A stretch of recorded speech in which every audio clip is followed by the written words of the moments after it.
వైఎస్ఆర్సీపీ ముఖ్య నాయకులపైన కూటమి ప్రభుత్వంలో రెడ్ బుక్ని అమలు చేస్తున్నారని నిరూపించుకోవడానికే నిన్న మా వైసీపీ నాయకులపైన అక్రమ కేసుల్ని కట్టడం వైఎస్ఆర్సీపీ పార్టీ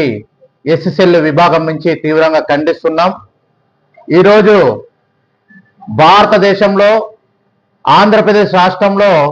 భారత రాజ్యాంగం అమలవుతోందా లేదా ఈ కూటమి సర్కారులో రెడ్ బుక్ రాజ్యాంగం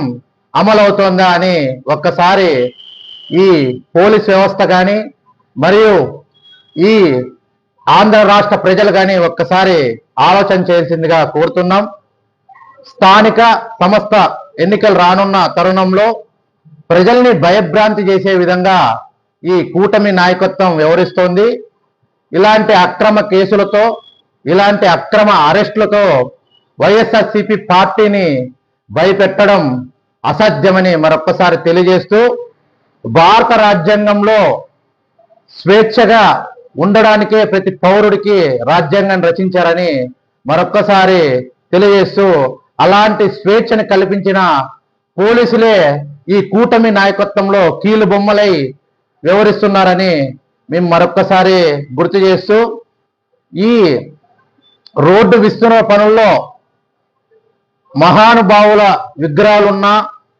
ఎంత పెద్ద మహనీయుడైనా రోడ్డు వెడల్పు కోసం తీయడానికి రాజ్యాంగంలో కొన్ని చట్టాలు ఏర్పరిచినారే. ఈ చట్టాలపైన కూడా అవగాహన లేని స్థితిలో ఈరోజు కూటమి నాయకత్వం ఉందని తెలియజేస్తూ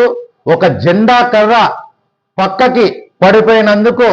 మా యొక్క వైసీపీ మైనార్టీ సెల్ విభాగం నాయకుడిని ఇబ్బంది పెట్టడం, అక్రమ అరెస్ట్ చేయడాన్ని మరియు నిన్న మా వైసీపీ నాయకులపైన కేసులు కట్టడాన్ని తీవ్రంగా ఖండిస్తూ భవిష్యత్తులో వీళ్ళు చేస్తున్న అరాచక పాలనని, వీరు చేస్తున్న అక్రమ అరెస్టుల్ని, కుట్రల్ని, కుతంత్రాలని ఖచ్చితంగా ప్రజల ముందుకు తీసుకువెళ్లి ఈ అనంతపురం అర్బన్ని మరొక్కసారి వైసీపీ జెండాని రెపరెపలాడిస్తామని ఈ సందర్భంగా తెలియజేస్తున్నాం.